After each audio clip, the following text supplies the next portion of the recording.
Balwada national highway પરથી વિદેશી દારૂના જથ્થા સાથે એકની ધરપકડ કરી 5.70 લાખના મુદ્દામાલ કબજે કરી અન્ય 2 જેટલાને વોન્ટેડ જાહેર કરી વધુ તપાસ હાથ ધરી હતી। બનાવની પોલીસ સૂત્રો પાસેથી પ્રાપ્ત માહિતી અનુસાર ચીખલી પોલીસ મથકના પીઆઈ પીબી પટેલિયા સહિતનો સ્ટાફ પેટ્રોલિંગમાં હતો।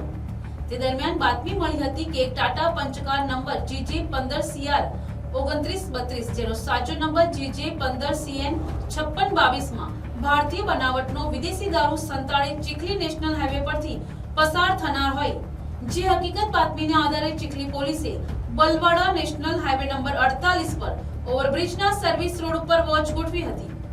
તે દરમિયાન ઉપરોક્ત બાતમી મુજબની ટાટા પંચકાર આવતા જેને રોકી તલાશી લેતા અંદરથી વિદેશી દારૂ, વોડકા, ટીન બિયરની નાની મોટી બોટલ નંગ 600 જેની કિંમત 2,65,440 રૂપિયા તેમજ કારની કિંમત 3 લાખ અને એક નંગ મોબાઈલ ફોન મળી કુલ 5,70,440 રૂપિયાનો મુદ્દામાલ કબજે કરી તૈસીફ રમઝાન શેખ રહેવાસી સરીગામ મસ્જિદ ફળિયા તાલુકો ઉમરગામ જિલ્લો વલસાડની ધરપકડ કરી હતી।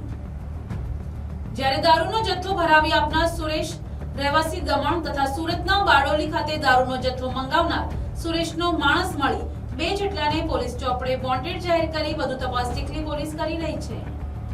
Bureau report NTC news Navsari.